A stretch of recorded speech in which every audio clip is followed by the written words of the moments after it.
10 محرم الحرام کا دن شروع ہی سے نہایت اہمیت کا حامل رہا ہے۔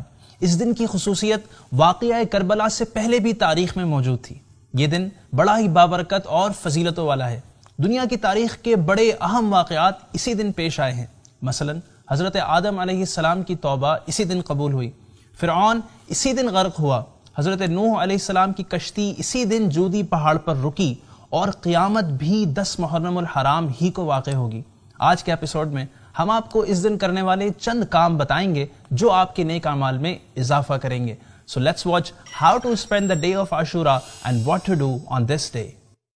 سب سے پہلا کام تو ہم نے یہ کرنا ہے کہ عاشورہ کی رات ہم نے غسل کرنا ہے، کیونکہ اس رات آب زمزم تمام پانیوں میں شامل کر دیا جاتا ہے، اور اس رات غسل کرنے سے پورا سال بیماریوں سے حفاظت رہتی ہے۔ عاشورہ کا دن چونکہ بہت اہم ہے، لہٰذا ہمیں اس کی رات کو بھی ویسٹ نہیں کرنا، بلکہ ہو سکے تو عاشورہ کی پوری رات عبادت میں گزارنی ہے۔ اور اگر آپ چاہیں تو عاشورہ کی رات میں آپ 4 نفل اس طرح بھی ادا کر سکتے ہیں کہ ہر رکعت میں سورہ فاتحہ کے بعد آیت الکرسی 1 بار اور سورہ اخلاص یعنی قل هو اللہ احد 3 بار پڑھیے، پھر نماز سے فارغ ہو کر 100 مرتبہ سورہ اخلاص یعنی قل هو اللہ احد پڑھیے۔ انشاءاللہ جو یہ عمل کرے گا اس کی برکت سے گناہوں سے پاک ہوگا اور اسے جنت میں کاؤنٹلیس نعمتیں ملیں گی۔ تیسرا اہم کام عاشورہ کے دن روزہ رکھنا ہے، کیونکہ عاشورہ کا روزہ بہت اہم ہے۔ نبی کریم صلی اللہ علیہ وآلہ وسلم نے رمضان المبارک کے بعد عاشورہ کے روزے کو سب سے افضل فرمایا ہے، اور یہ بھی فرمایا کہ عاشورہ کا روزہ 1 سال قبل کے گناہ مٹا دیتا ہے۔ لیکن ہو سکے تو صرف عاشورہ کا روزہ نہ رکھیں، بلکہ 9 یا پھر 11 کا ساتھ ملا کر رکھنا چاہیے۔ نمبر 4، اسی طرح عاشورہ کے دن آنکھوں میں سرما بھی لگانا چاہیے، کیونکہ حدیث پاک کے مطابق جو شخص عاشورہ کے دن اسمد سرما آنکھوں میں لگائے تو اس کی آنکھیں کبھی بھی نہ دکھیں گی۔ 10 محرم کے دن خوب سے خوب صدقہ کیجئے کہ صدقہ بلاؤں کو ٹالتا ہے، عمر بڑھاتا ہے اور رزق میں اضافے کا سبب ہے۔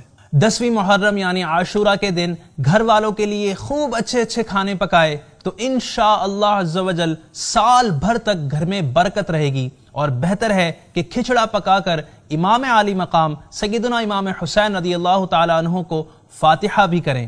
حضرت مفتی احمد یار خان نعیمی رحمۃ اللہ علیہ فرماتے ہیں کہ یہ نسخہ آزمایا ہوا یعنی ٹرائیڈ اینڈ ٹیسٹڈ ہے۔ اس دن علماء کی زیارت اور ملاقات کے لیے جائیں کہ حدیث مبارکہ میں ہے کہ عالم کے چہرے کو دیکھنا عبادت ہے۔ یتیم کے سر پر ہاتھ پھیریے۔ ترمذی شریف کی حدیث مبارکہ ہے کہ جو یتیم کے سر پر ہاتھ پھیرتا ہے تو اس کے ہاتھ کے نیچے جتنے بال آتے ہیں ہر بال کے بدلے میں اللہ پاک نیکی عطا فرماتا ہے۔ کسی مریض کی عیادت کے لیے جائیے۔